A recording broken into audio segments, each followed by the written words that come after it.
Hey, what's going on, guys? Pastor Abe here. Welcome back to the Me and My House podcast, episode number 2. Now, the set looks a little bit different, and it is because we're actually filming it here in my apartment. The reason we're doing that is because that was the original plan. Episode 1, we ended up, I think, doing at church because we didn't have some stuff that we had ordered yet, but we are ready to go. And this podcast from now on will be happening here in the apartment. So I want to thank Danny and Giselle that came out here to help us set all this up. But today I'm not here alone. I am here again with my beautiful wife, Pastor Leah. Hello. And today we're going to be talking about some good stuff, something juicy, okay? Today we're going to be talking about solving conflicts within couples.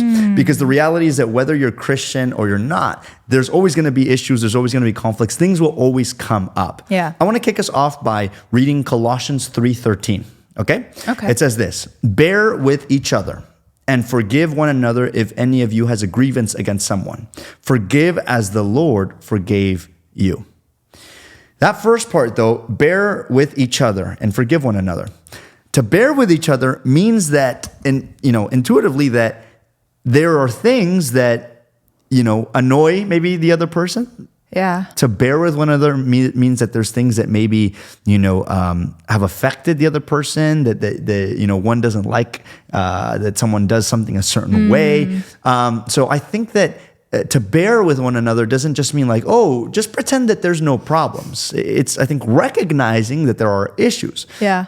Now, this specific text is written to the church. But, I'm a big believer in that the first ministry that, as a man that I have is here at home, right? And as a woman, the same thing. The first ministry you have is not at church, not behind a pulpit, but it's at home. And so the same kind of thing applies, I think, at home. There are things that inevitably will happen that might, annoy one or the other, that might, cause some issues over time because you're two different people. And we've talked about this on other podcasts before. So I want to start off by, let's clear the air. Let's expose maybe some things real quick. Let's start with you. Top 3 pet peeves that you have of me. And I'm going to give you top 3 pet peeves I have of you. So let's go ahead. Okay.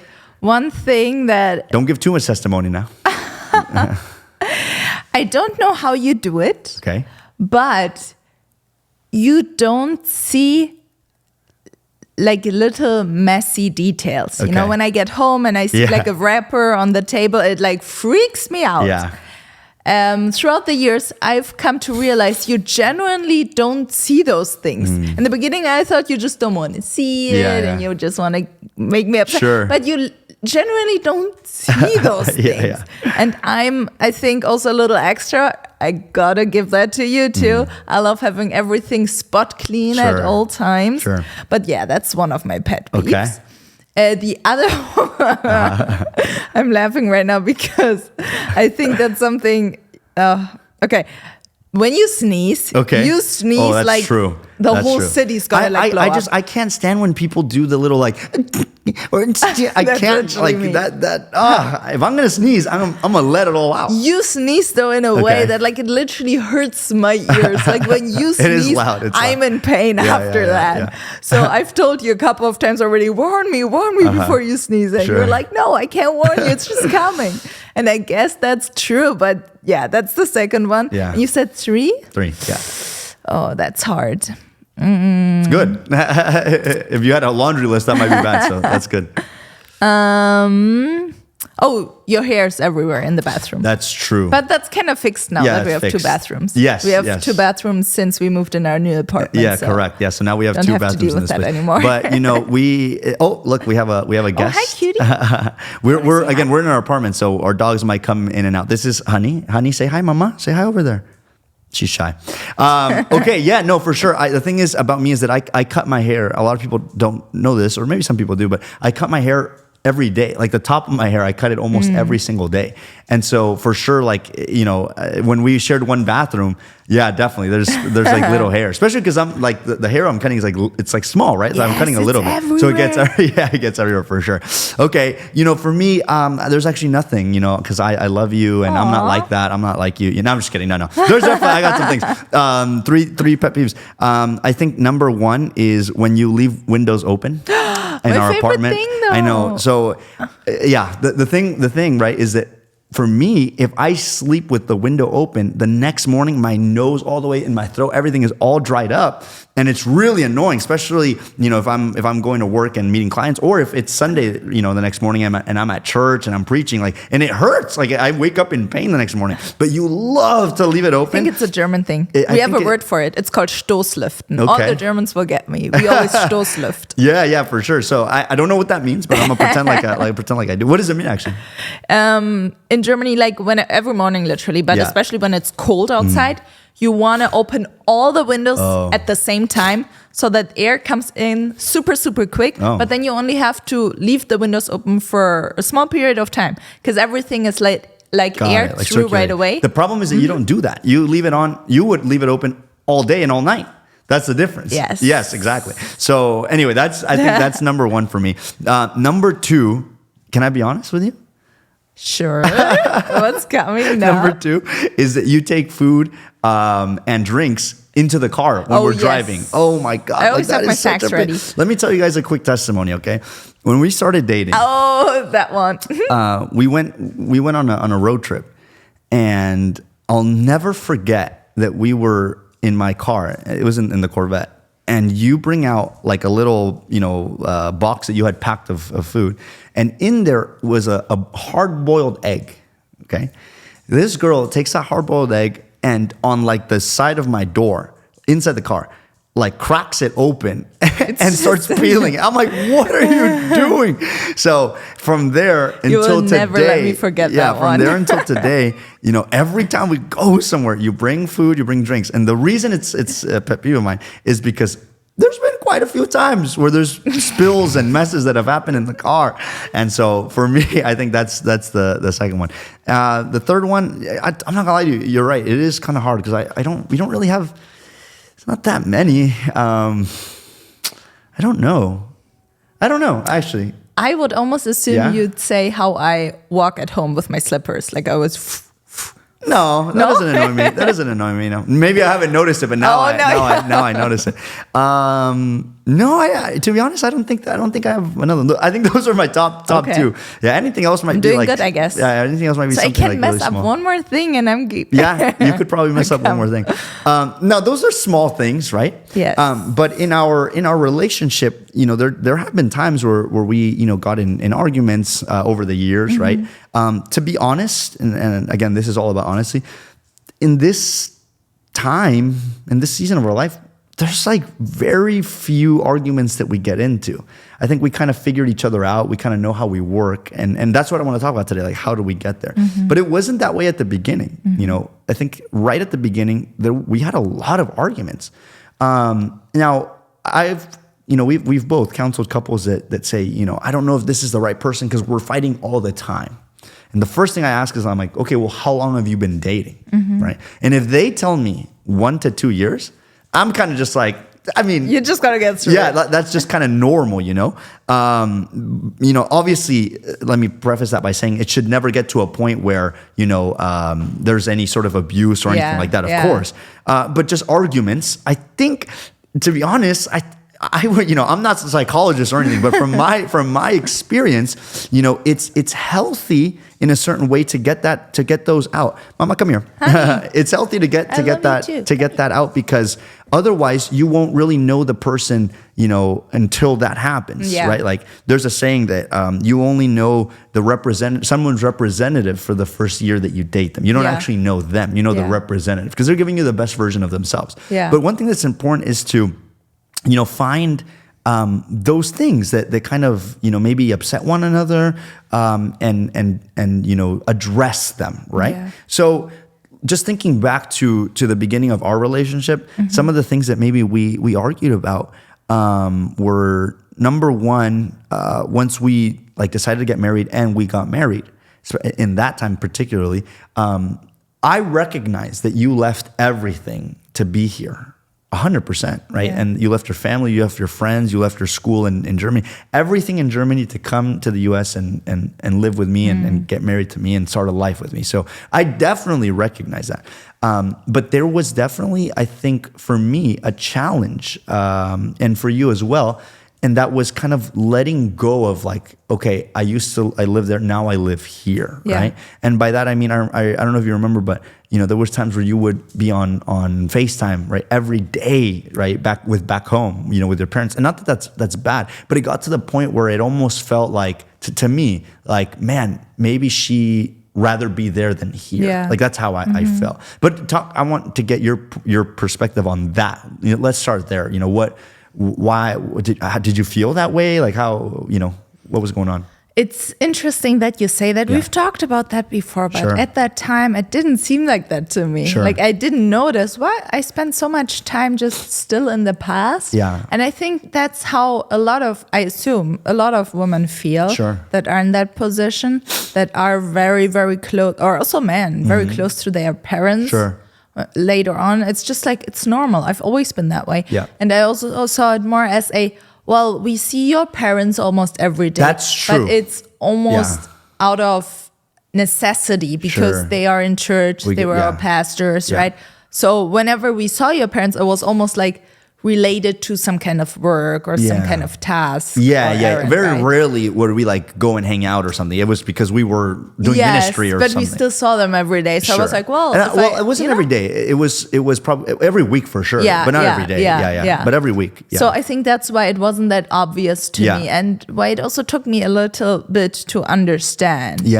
For sure. And I think for me, my kind of perspective, on that, or why I think it might have also been difficult for me, was because, and this is a big thing, I think I was taking also something I had seen in my parents' relationship and trying to like fully apply it in our relationship. And that's not always healthy, right? And we've talked about this before, but I think that's one thing that in terms of problem solving, because that's what we're talking about tonight, right? Like how to solve conflicts. There are gonna be conflicts, so how do we solve them? Well, I think number one is recognizing the root of that conflict from each side. So for me, I can recognize that, my mom, when she got married to my dad, she left Mexico and came over here and left everything. And my mom said something to me when I was young that I still believe, but I think I was taking it maybe too far. And she said, I asked her, I remember I was really young. I was a kid. And I was like, how will I know that the woman that I,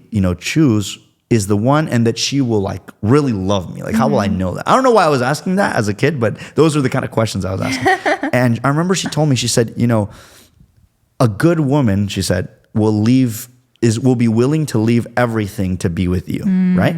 And now I will say that one thing she didn't mention there, and that I like to mention now, is while that I think that is true, you also have to be the kind of man that she will want to leave everything for, right? To be with you, right? You can't just expect as a guy just walking around and be like, like she's gonna leave everything for me. Like you also have to have something to give, right? Yeah. So I think that was in the back of my head, unconsciously or subconsciously, whatever you want to say, and I was letting that kind of affect. So when I would see that you weren't in like leaving, you had left 99, but when I saw that you weren't leaving that 1% more, I think maybe that was something in me, and I had to work on that, right?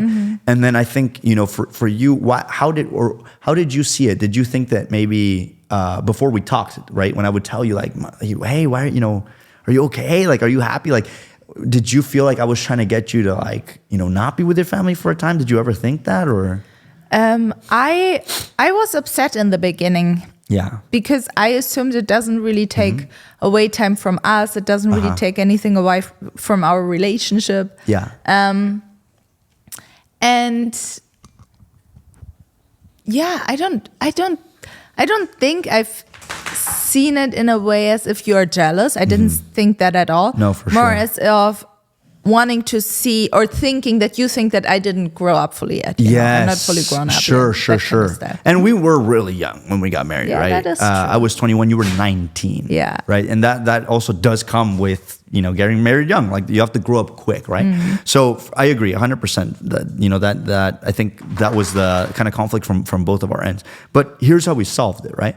By talking about it. Yeah. And it wasn't an easy conversation. We had to really sit down and be like, okay, here's how I feel. You told me this is how you felt. And this is what we feel about how we are each reacting in this situation. And there has to be willingness from both parties in order anytime to resolve a conflict. Like if you ever want to resolve a conflict in your relationship, both parties have to be wanting to and willing to resolve it. It can't be that like I want to resolve it and you don't, or you want to resolve it and I don't. Like we both have to say, okay, let's meet in the middle. And that's also another thing I kind of want to get into. Okay. We have always said, right, that in our relationship, I don't know how other people do it, but for us, we're always going to meet in the middle. Talk about what that has looked like, or what that is, what that feels like. That we both give up an equal amount of time. You don't expect me to leave everything, and you continue living the life that you've lived before we met, before we got married. For sure.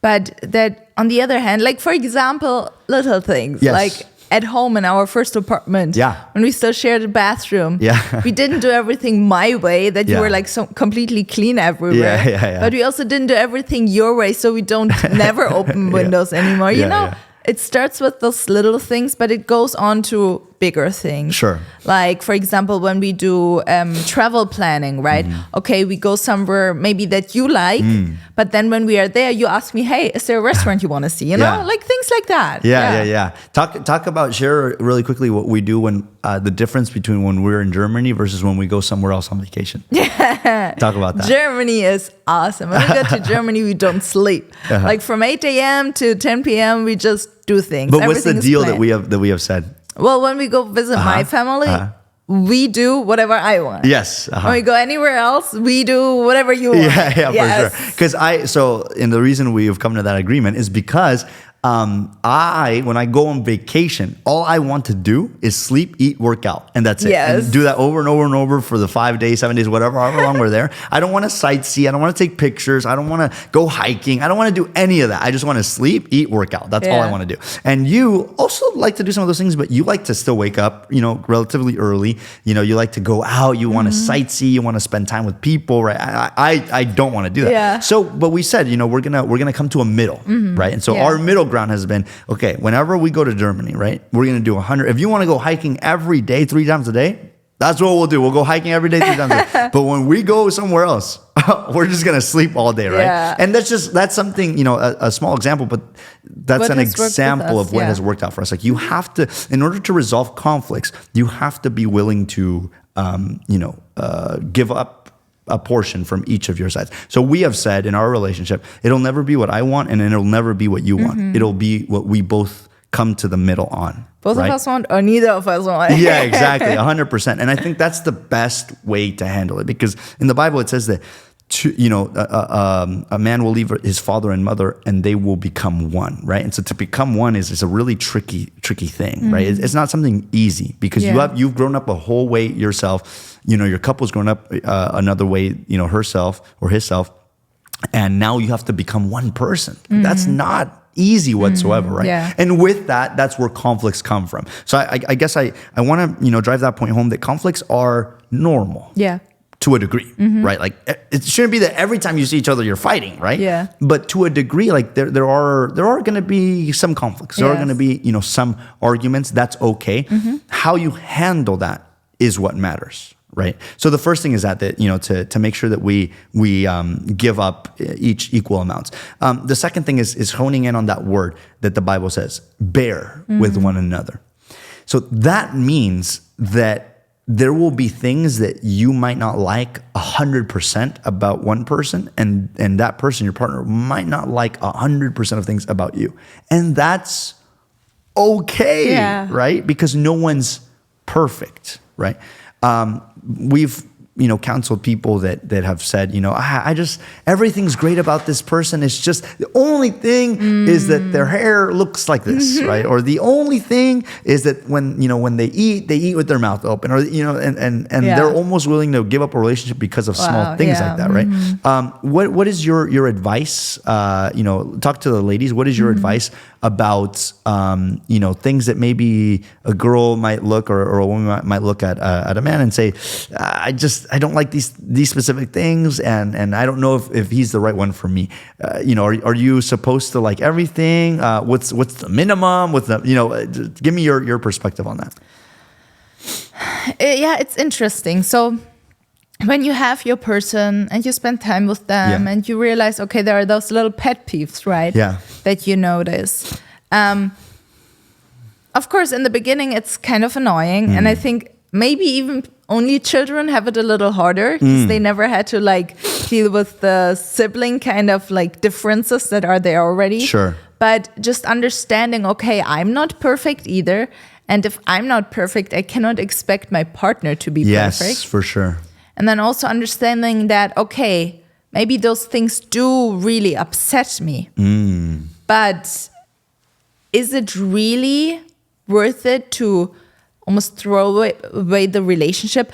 Am I really sure that these pet peeves God put there to keep me away from that person? That this person is not the right person for me? Yeah. In other words, understand there's not the perfect person Yeah. for you. There's not that one perfect partner that aligns with you 100%, Sure. right? And once you understand that, you will understand, oh, okay, it's not that big of a deal. Yeah. Now, if there's something like, for example, you really want to have children, your partner doesn't want to have For children, sure. that's something maybe That's a to big think thing. about and pray about. But if it's like, oh, he sneezes very loud, Yeah. yeah. Yeah. And that's a good example because that is not a pet peeve. Like that's a very Exactly. huge So true, yeah.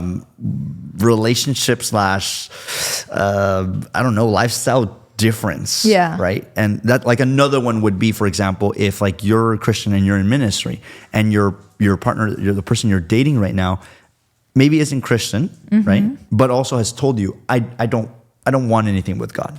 Yeah. Right. That doesn't mean God can't change them, but that's going to be a really tough road to go down, right? Yeah. And you know, if we had kids right now and where kids were grown and they were in that position, they told me, Dad, you know, and he came to me and said, Mom, these are the people that, you know, we're thinking of dating. This is the person that I'm thinking of dating, but they've told me they don't want anything with God, right? As a parent, I would have to say probably not that person then, right? Because that's just, I know from seeing it, you know, with other people, how difficult that can be, right? Yeah. You know, in our case, when we met, you weren't Christian, but you were very open to the gospel and you know, and to having a relationship with the Lord. And so that was good. But if you had told me, no, like I don't want anything to do with God, that probably would have been a clear sign for me to not go through with that relationship for me, right? Now, my advice to guys, you know, I would say what you said is 100% true. I would just add two things to that. Number one, a lot of times we try to turn our partner into ourselves, and that's really dangerous and really bad, that's so good. and it's not healthy, Yeah. right? And so God didn't call you to be me in this relationship. God called me to be me, right? You're you. Yeah. I feel like that one clip. You, I'm me, you're but I think that you know, you have things about you that might be some pet peeves, but are also healthy to balance me out. Yeah, otherwise you would never get air. 100%, yeah, for sure. Another thing, and we've talked about this before, right? I'm a dreamer, right? Like I'm someone that like loves to dream and envision, and you're someone that loves to plan and be like I feet love on the ground. So that balances us out. So I think the first thing is that don't try to turn your partner, your wife, your girlfriend into you, right? And the second thing that I would say is everybody has things that they're willing to bear with, to take that word from the Bible, right? Another word would be to put up with. So, for example, right? Some guy, and this is a dumb example, but some guys might say, I don't want a girl that's taller than me. Yeah. It's just a dumb example, and it has nothing to do with spirituality or anything, right? But that just might be for them. And so they're not willing to put up with that. Like if someone is taller, they're like, nope. Like that's already like just, they might have a great ministry. They might be a prophet of the Lord, but I don't want them because they're taller than me, right? And that's okay. Like everyone has their own things that they're willing to bear with. Some more than others, some less than others. That's an individual choice, and that's okay. But I think when you compare to yourself or you compare your relationship to other people, that can be really tricky. You know, if you go, you know, why does this annoy you? You know, it doesn't annoy that other person. Yeah. That could be dangerous, right? That can be dangerous. But I think each of us have things that we're willing to bear with, right? There are things that for us, you know, we made a promise before the Lord, right? And we said, until death do us part. right? And so that means that no matter what happens in a relationship, we will stay together. For us, that word, divorce doesn't even exist in our mind. But there are some things that are very like off the table. Like we would not be okay with, some specific things, right? But there are other things that, again, like me leaving hairs on the counter, like that, you bear with that, right? Yes. To a degree, right? And there are things that I bear with. So I think that's really important to. Yeah. I wonder what have you like, I don't know. I'm Sure. asking that because I know that you love looking into like original language. Sure. Have you ever looked into the Hebrew language for bear in that context? I wonder if it means this like, oh, okay, I'll like keep up with it in this like almost annoying way. Yeah. Or if it's more like bearing with it, having compassion on somebody, bearing with it. Well, I think so. The compassion part comes second. Because and that's where I want to finish this conversation tonight. Okay. But that word bear that it uses there, right, across all translations, is to put up with. Yeah, put right? up. So it is that sense of just, like I gotta put up with you, right? Yeah. But here's the Okay. second part, and this is kind of where you were taking it. It says, Interesting. and well, let me read it. But it talks about another word. It's not bear. The other word is forgiveness. So look at this. It says, bear with each other and forgive one another if any of you has a grievance against someone. Forgive as the Lord forgave you. So the first part is to put up with, right? Yeah. Like that's, I think, the part where it's just like understand in a church context and in a relationship context, there are things you're not going to like about people. That's just how it works, right? Yes. At work, you're not going to love everyone at work. At church, you're not going to, like everyone at church, right? But there is a difference between I like all these things about someone and I choose to love someone, right? I can love someone that I might not necessarily like all the things about them. And you might say, watching this, maybe like, what do you mean by that? Well, if someone came into our church that maybe was living a lifestyle that I necessarily wouldn't want to do, maybe I don't like that lifestyle, but I can love that person. Does that make sense? Yeah. And so, that I think that first part to bear with means inevitably there's going to be things that you might not like about someone. That's totally fine. Now, the second part is, it says, but forgive one another. So let's talk about forgiveness, okay? What are things that we do in our relationship? What are things that you do? I mean, I don't want to speak for you. So for you, what are things that you do to forgive me? And there's many times where you've had to forgive me, and I thank you for that. But if I especially in the earlier years, right? If maybe when we were arguing, if I raised my voice, that made you feel a certain way, like how would you forgive me? Because there's people that can't forgive, and that's tough. Like if you live with resentment and you can't forgive your partner, then you will never move on, because in your relationship you'll never advance and get to the next thing God has for you, because you'll always bring things back up, right? Okay. So how do you forgive? Yeah. I have two examples. The first one is super dumb and super like, how would you say? Yeah, it's just dumb. Okay. When I do something wrong, Okay. that action makes it very easy for me to forgive you, if that makes sense. So if you do something wrong and I mess up, I'm like, okay, yeah, I'll forgive you because I Sure. messed up now, No, I forgive you. Yeah. We're like, we are even now, kind of thing. We're just super silly, but yes, in my mind that helps. The second thing is, I see it almost like how you keep a prayer journal, a praise request journal, to remind yourself of all the prayers that God answered.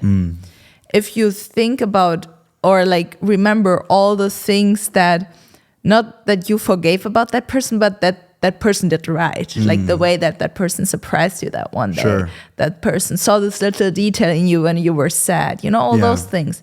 If you write those down, then you'll understand, oh, okay, so the plus sides, the advantages of that person, so much higher. Yeah. So I can forgive this little thing that just happened today, Sure. I think both of those are good. The first one that you said, the one that was more silly, I think it is accurate though, because what you said was, if I do something wrong, or if you do something wrong and then I do something wrong, I can forgive you because we've both kind of done something wrong. But I think to a degree, to know, if you peel that back, to know that we're both imperfect. Yes. I think that's where that is rooted in. That is true. And I think that's really good, right? To know that, hey, like I'm not perfect either. Like I've messed up too. Yeah. There's things that I do that annoy you. And so, because of that, like understanding, I'm not going to put myself on this like pedestal that I'm like better than that. No, like we've both messed up. And so I'm going to forgive you. Right. So I like that. For me, things that I do in order to forgive. Well, the Bible says right there in that passage, it says forgive like or as Christ forgave the church, right? Yeah. Love as Christ loved the church. So what does that mean? Well, that means that when the Lord came here and walked among us, right? There's a verse in Spanish that says, a los suyos vino. In English, it would be, he came to his people, right? And then in Spanish, it continues, says, y los suyos no le recibieron, which in English would be, and they didn't receive him, right? So think about this. The Lord comes down to live among us. And what do we do, right? To honor that. What do we do in a response? Instead of praising him, instead of worshiping him, instead of any other thing, what do? We kill him, right? Wow, and on the cross, the Lord's heart, was like, they don't know what, he tells the Father, forgive them because they don't know what they're doing. Yeah. So the first thing for me is, I know you, right? We've known each other for a long time now. And we've been married 7 years, but we dated like a year and a half, almost 2 years. So help me with that math. 9? 8, 9. So close to, wow, almost 10 years? Almost a decade that we've known each other. That is crazy. Yeah, I know, almost a decade. So I know you pretty well. I know what makes you mad. I know what makes you happy. I know you, right? And I think you know me. So that being said, I know that you're a good person. I wouldn't have married you otherwise. I know that you love me. So when you make mistakes or when you annoy me or whatever it is, right? In my mind, I go, well, I know her heart. I know her character. And the way that Jesus looked to the Father and goes, forgive them because they don't know what they're doing. In my mind, the first thing I think is, well, it's a mistake. Yeah. Or for example, let's just take it back to something, lighthearted. If it's the window and I tell you, hey, make sure that when I get home, that window's closed, and I get home and it's not, right? Then I know that you're not doing it on purpose is where I'm trying to get to. Yeah. Does that make sense? Like, I know you, and I know that you wouldn't do something to try to make me mad. Yeah. Right. But I also know that you're not perfect. Yeah. So that helps me. The first thing is that to know, okay, I know who that person is. It'd be very different if I knew that you weren't a good person and that you were always trying to make me mad. That'd be really hard to forgive you, right? It would make it way harder. But if I know that you're a good person, then when inevitably, because we're human, things come up, I know you didn't mean to hurt me. I know that you didn't mean to upset me. So I think for me, that's the first thing I try to keep in mind is that I know you, and the way that the Lord said, forgive them because they don't know what they are doing. Yeah. So that's the first thing. The second thing kind of ties into what you said, about at its core that we're not perfect. But I would say this, and let me talk to the guys right here. If you're married, you picked her. You picked her. No one put unless it was an arranged marriage or something like that, then you can blame your parents. But if it wasn't, you picked her, right? And so when I look at you and whenever if we ever got in an argument or something, like, I chose you to be my wife. Yeah. Right. It's not fair then for me to, like, in the middle of the relationship go, like I'm done, or this. Wait, whoa! I picked you, and I made the agreement to marry someone that leaves windows open, right? Like, I picked that, right? And so that's just, I chose you, right? So I think that's another thing for me is as a man to not in the middle of like when things get tough, go, I'm just going to give up or I'm going to throw in the towel. But to go, no, I made a commitment. And as a man, I'm going to stand by that commitment because I chose this person. Yeah. And I think if people thought more like that, there would be way less divorces, right? I think if you understand, like, I made this decision, and so I'm sticking with this person until death do us part. There's a really funny joke that I heard. It's a preacher's joke, but there was an old couple, very old couple. Think about like in their 80s, right? Okay. And they go to their pastor, and they say, Pastor, we want to meet with you because we've just been fighting so much, and we're just like, it's been really tough, but the Lord has helped us. We just want your advice. And so the pastor starts counseling them and giving them advice. And then he asks them, how long have you guys been married? And they tell them, they tell him, we've been married for 60 years, right? And they go, whoa, like that's a long time, that's a long time. So you guys got married when you were like in your 20s, like that's a long time. I know you guys are arguing now, but think about like how long you've been together. What's the secret to to being in a relationship for so long? And the old lady looks at him and goes, well, we made a commitment at the altar to death do us part. And then the husband looks at him and goes, yeah, I just didn't think it was going to last that long. I didn't think she was going to live that long, right? So that's an old preacher's joke. Man, that's but funny. I as a man, and I know as a woman too, but I'm speaking as a man, we made that commitment, right? Yeah. So I like to think of that. That's for me. Those are the two things that I like to think of when it comes to. That's to good. Yeah, we're forgiveness. in it together, right? Yeah, we're in it together. So again, number one, bear with one another. Number two, forgive. Right, those are very, very important. The last thing, kind of to wrap up, this conversation is, what advice would you give couples? Let's say dating. Okay. By the way, in a couple weeks, we're about to start a relationship series in February at Vine Church, which is my favorite series. Right. What advice would you give to a couple? Okay, that's dating.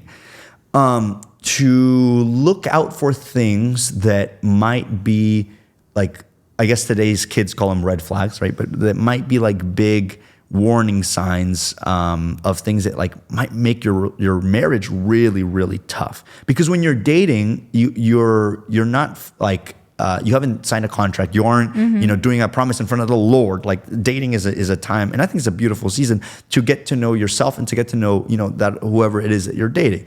But just because you're dating that first person, that doesn't mean that that's who you might marry, right? It sometimes works out. I was the first person that was your boyfriend, and we ended up getting married.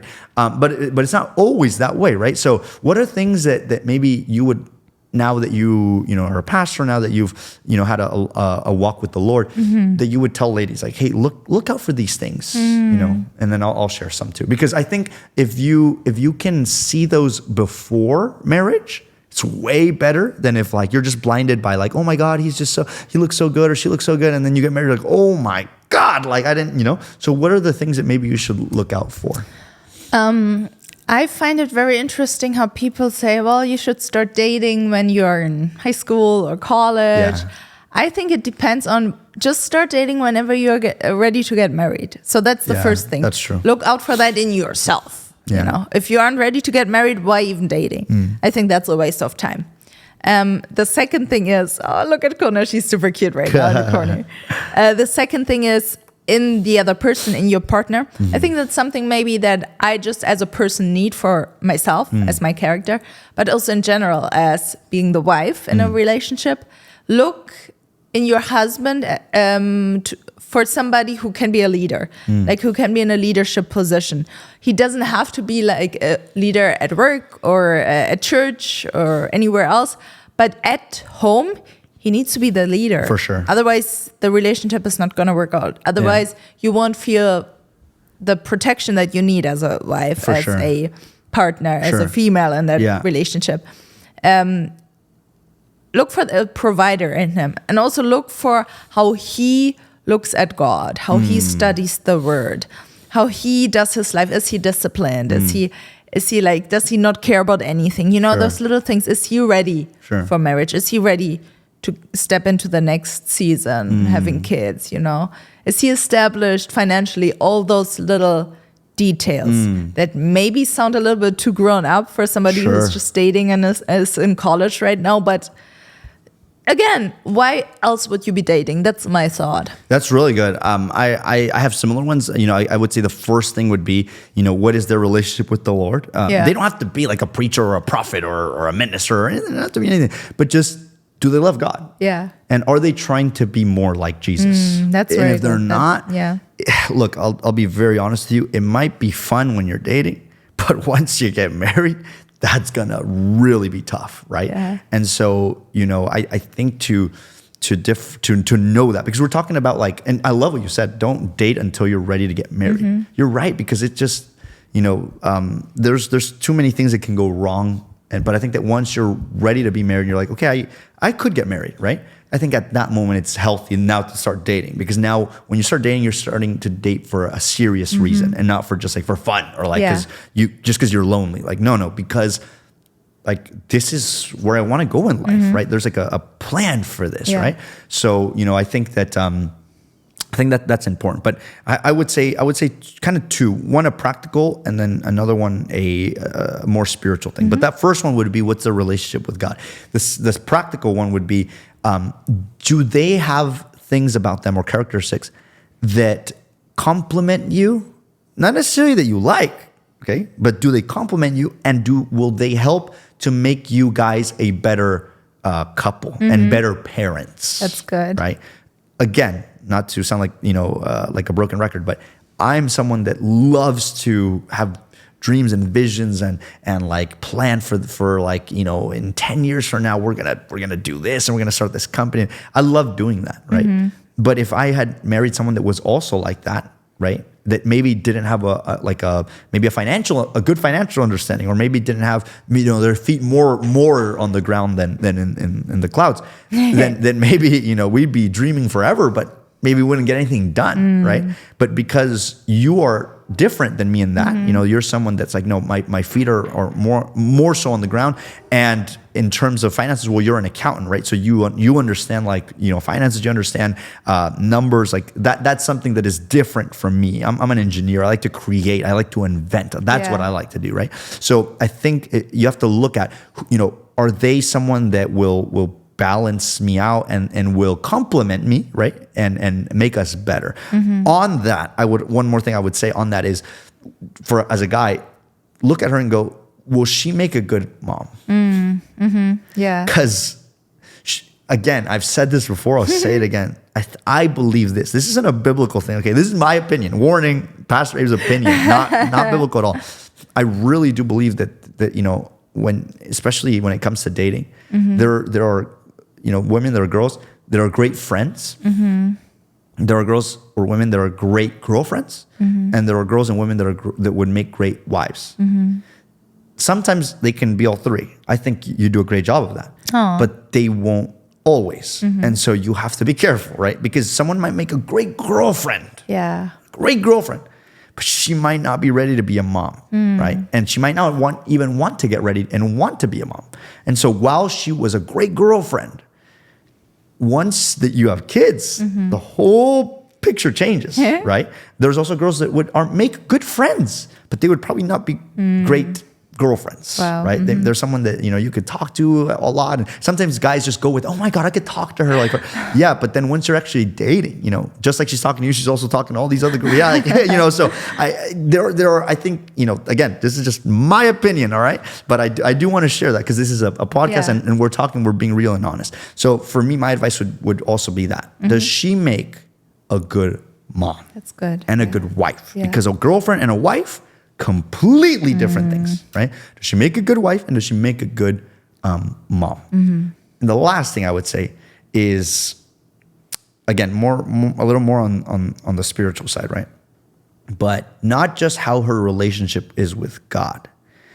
I would also add, ask her, what are her plans for spiritual growth? Or I'd phrase it more like this: where are you with God right now? So that was the first one, right? Like what your relationship with God is. Where do you want it to be? And if she just goes, I'm chill, like I don't see, I think to me that'd be dangerous. Yeah. Because then that talks about, spiritual comfort. And I preached this Sunday. I said, comfort is the greatest enemy to spiritual growth. And so if someone is stagnant, then you will be stagnant too. My father, took me out to eat when I turned 18, and one of the things that he told me, he had a whole list of things, and one of the things that he told me, he said, son, now that you're 18, I just want you to know, and obviously he said all this in Spanish, right? But he said, you're gonna enter now a stage where you might, start dating, and you might, he didn't know I was already dating, but I'm sure, you might start dating, and you're closer to marriage. Be really careful, he said, who you choose. And I didn't get it at the time, but he said, who you choose will either skyrocket you in every aspect of life, in your relationship with God, in business and everything, or they will make you crash and burn. He's a smart man. And I'll say that the same goes the other way around, right? Yeah. Like, your dad should have told you that. Hey, be careful with who you marry because they could either skyrocket you or make you. I could also have made you crash and burn too, right?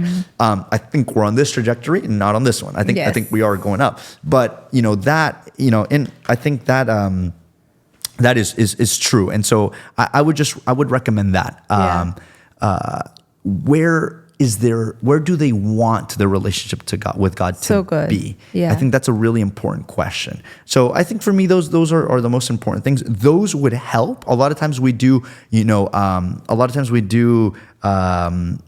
damage control work, and it would have been better to do. It's better to do foundational work than it is to do damage control work. So I think if you can do foundational work first when you're dating is great. That will save you a lot of issues, in the future. But if you build a house on, uneven ground, you're going to have so many issues later as opposed to if you level the ground and then you build a house. But once let's say you're like this, right? And now you're in a relationship. Hey, you got to do everything possible to get it, back to the middle because you made that commitment. So I want to, again, end tonight just clarifying, issues. All relationships have issues. All relationships have problems. Pastors have problems. Non-pastors have problems. People that love God have problems. People that don't love God have problems. Everyone, has problems and issues. Not you though, okay? You have no problems. You're perfect. You're beautiful. This is Kona, by the way. Everyone's gonna have issues. So you have to decide, what are you willing to put up with? Yeah. Right. That's an individual decision, because the Bible says bear with one another. And the second is forgive. Yeah, right. So I think forgiveness is so important. Well, I want to thank you for being here. In your apartment. For having me in my own thank house. You for being in our apartment tonight. Means a lot. Yes. Thank you guys for watching today's episode. I pray that it was a blessing for your life. I think it's a very relevant thing. And we really felt by the Lord to do this podcast because we actually have in our church a lot of people that are dating and some people that are thinking about marriage. And so this is a very, a real subject and something that I think it will be very, very beneficial. So thank you guys for joining us today. I pray it was a blessing for your life, and I cannot wait to see you guys in the next one. God bless you.